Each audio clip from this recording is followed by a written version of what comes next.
Hello all welcome to chit chat with chatter box. ఎలా ఉన్నారు? అందరూ బాగున్నారా? మేమైతే చాలా బాగున్నాం. ఇక్కడ వచ్చేసి నిన్న డిన్నర్ కోసం ప్రిపేర్ చేసుకున్న వెజ్ వ్రాప్ చూపిస్తున్నానండి. ఇది చాలా ఈజీగా తొందరగానే అయిపోతుంది. ఫస్ట్ మనం చపాతీ పిండి కలిపి పక్కన పెట్టేసుకోవాలి. ఆ తర్వాత కావాల్సిన వెజిటబుల్స్ అన్నీ కట్ చేసుకోవాలి. నెక్స్ట్ ప్యాన్ పెట్టేసుకొని ప్యాన్ హీట్ అయ్యాక అందులో ఆయిల్ వేసుకొని తర్వాత నేను onions, ginger garlic paste, chillies వేసుకున్నాను. ఆ నెక్స్ట్ క్యాబేజ్ వేసాను. ఆ నెక్స్ట్ కొంచెం స్టిర్ ఫ్రై అయ్యాక క్యాప్సికమ్, క్యారెట్ వేసాను. ఇవన్నీ స్టిర్ ఫ్రై చేసేసుకున్నాను చాలా కాసేపు. ఆ తర్వాత అందులో chilli sauce, schezwan sauce add చేసుకున్నాను. మంచిగా మిక్స్ చేసేసాను.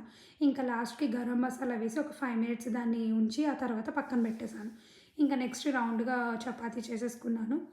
దాన్ని అటు ఇటు టాస్ చేసుకున్నాను. ఇంకా దాని మీద కొంచెం బటర్ వేసి కాల్చాను. బటర్ వేస్తే ఇంకొంచెం టేస్టీగా ఉంటుంది అని చెప్పి బటర్ వేసాక అది కొంచెం మంచిగా కాలేక దాని మీద చీజ్ వేసాను. చీజ్ వేసి చీజ్ మెల్ట్ అయ్యాక దాని మీద ఇందాక పెట్టుకున్న కర్రీ ఉంది కదా ప్రిపేర్ చేసుకున్నది, అది వేసేసి వ్రాప్ చేసేసుకున్నాను. ఈజీగా అయిపోయిందండి. అప్పుడప్పుడు ఏమన్నా తినాలనిపిస్తుంది అనుకోండి, జంక్ ఫుడ్ లాగా లేకపోతే ఏమైనా ఎమ్మీగా ఇలా చేసుకోవచ్చు మనం. అంతేనండి. నిన్న డిన్నర్ ఇలా సింపుల్గా అయిపోయింది. ఓకే అయితే please like, share and subscribe. Bye bye.